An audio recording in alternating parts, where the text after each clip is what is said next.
Hello friend, मैं हूं शाइला खान और आप देख रहे हैं नायला पाकिस्तानी रिएक्शन। आज हम बात करेंगे आईएमएफ की एक रिपोर्ट जिसने जो है तहलका मचा दिया। पहले उसने पड़ोसी मुल्क इंडिया के बारे में कहा था कि उसकी इकोनॉमिक ग्रोथ जो है 7% तक होगी, लेकिन आज आईएमएफ अपने ही अल्फाजों से पलट रहा है और कह रहा है कि उनकी इकोनॉमिक ग्रोथ जो है 8.2% रहेगी। और अगर हम फॉरेक्स रिजर्व की बात करें तो आज उनका खजाना, मतलब इंडिया का खजाना 690 बिलियन डॉलर तक जा पहुंचा, जो कि हिस्टोरिकली आप देखे जाए तो कभी भी उनके फॉरेक्स रिजर्व्स इतने बिलियन डॉलर तक नहीं पहुंचे। मतलब अगर 10 बिलियन डॉलर को फिगर को इंडिया क्रॉस करता है तो इंडिया की तारीख का सबसे बड़ा फॉरेक्स रिजर्व होगा। इंडिया का कौमी खजाना पागल हो गया, इतने ज़्यादा डॉलर। और मैं पाकिस्तान की बात करूँ यहाँ पर, हमें चाहिए 7 बिलियन डॉलर जस्ट। अगर हमें आईएमएफ 7 बिलियन डॉलर नहीं देता तो मुल्क पाकिस्तान डिफॉल्ट कर जाएगा। और अगर हम इस खजाने का 10% दें, इंडिया के जितने भी पड़ोसी मुल्क है सबके खजाने जमा कर ले तो 10% भी नहीं बन रहा। एक मुल्क, उसके पास इतना कौमी खजाना कहां से आया, कैसे जमा किया? और पाकिस्तान के कौमी खजाने कंगाल क्यों पड़े हैं? आवाम की तरफ बढ़ते हैं और जानते हैं उनकी राय। लेकिन आप दोस्तों से रिक्वेस्ट है कि जिन्होंने अभी तक चैनल सब्सक्राइब नहीं किया, हमारे चैनल को सब्सक्राइब करें, वीडियो को लाइक करें, इंस्टाग्राम में आप भी फॉलो करूंगा कि इंडिया ने दुश्मनी नहीं पाल रहा किसी से। ये तिजारत करता है, ये अपने दोस्तों को ढूंढता है, ये उन लोग मुल्कों के साथ फॉरेन पॉलिसी बनाता है जिनसे उनका सेल्फ इंटरेस्ट हो। ये नहीं चाहता कि अमेरिका अपनी उंगलियों पे नचाए, रूस नचाए, नहीं नचाता।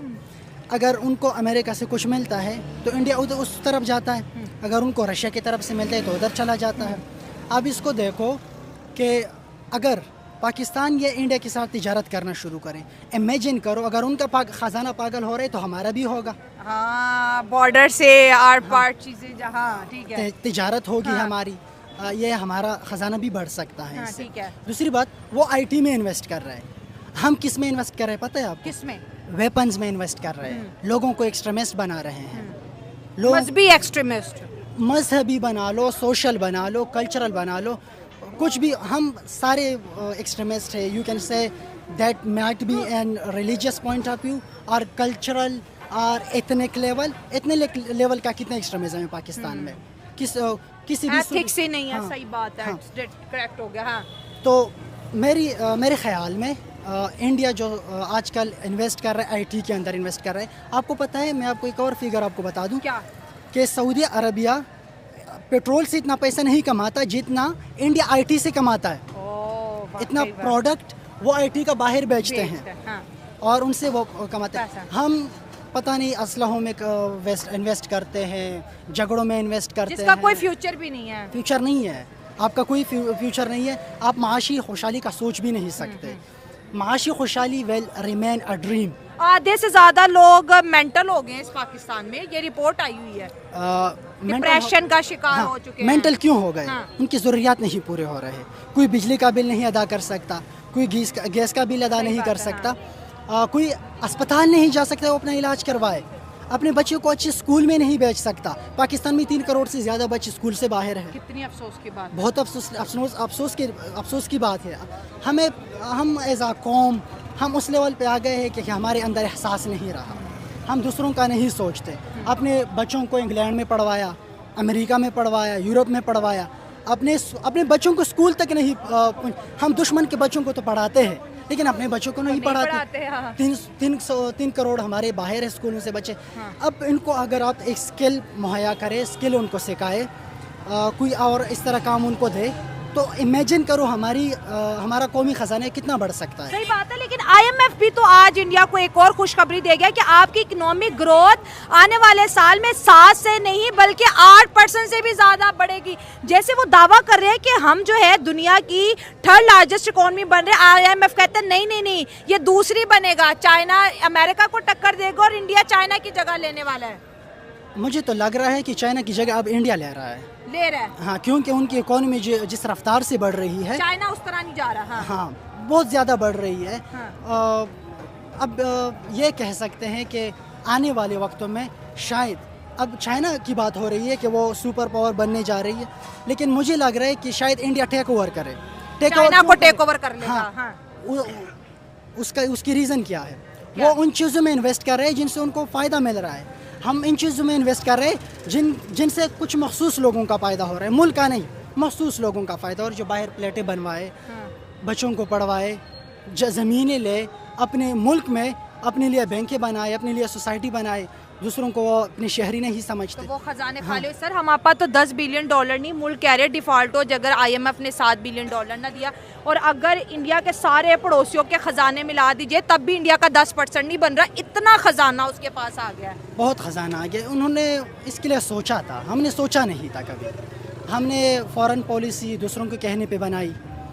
हमने जो मुल्क में रिफॉर्म लेकर आए, एक्सट्रीमिज़म वाले रिफॉर्म, वो भी दूसरों के कहने पर लेकर आए।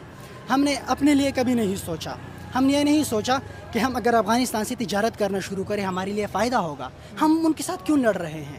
हम इंडिया के साथ अगर तिजारत करना शुरू करें तो हमारा फ़ायदा होगा। हम क्यों लड़े इंडिया के साथ? भाई मैंने नहीं लड़ना, मैंने तिजारत करनी है उनके साथ, मैंने कौमी ख़जाने को तरक्की देनी है। बच्चों को तो मुतालिया पाकिस्तान में यही सिखाया, अच्छा पाकिस्तानी वो है जो इंडिया को 10 गालियाँ दे के सोए। यार ये सोच भी तो बच्चों में डाली गई है ना। ये सोच पंजाब में ज्यादा पाई जाती क्योंकि आपके साथ इंडिया करीब है। KPK में क्या है? अफगानिस्तान आपका दुश्मन है क्योंकि उधर वो उनका बॉर्डर मिलता है उधर जाके। KPK के बच्चों में अफगानिस्तान को लेके बहुत ज्यादा नफरत है। अब तो थोड़ी कम हो गई है, ठीक है, यू कैन से थोड़ी बहुत कम हो गई, लेकिन बहुत ज्यादा पहले।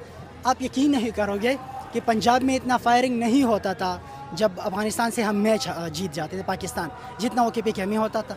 फायरिंग होना तो ये चाहिए कि ये लोग ज़्यादा फायरिंग करें।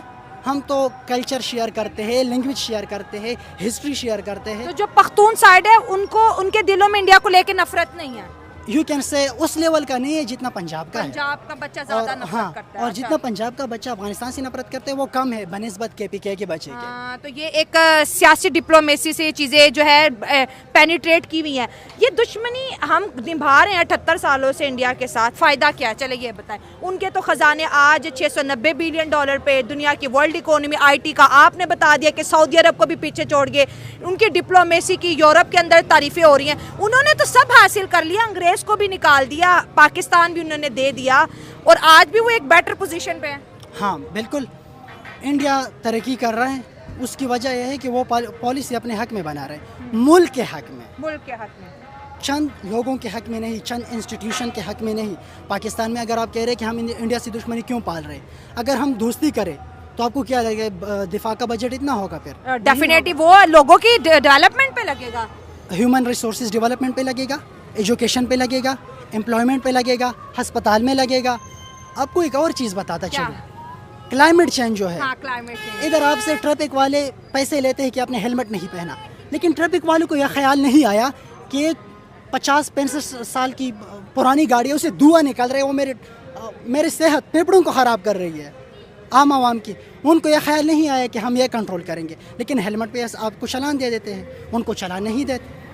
हमारी प्रायोरिटीज़ नहीं है। इंडिया तो ग्रीन एनर्जी पे काम कर रहा है, हमारी प्रायोरिटीज़ नहीं है। वो इलेक्ट्रिक पे चले गए हैं। अब इलेक्ट्रिक बाइक्स, इलेक्ट्रिक कार्स उधर आ रही है, फ़ौरन लोग आ रहे हैं, इन्वेस्टमेंट कर रहे हैं, क्योंकि उधर दहशतगर्दी नहीं है। हमारे मुल्क का सबसे बड़ा मसला है, सबसे जो अलमिया है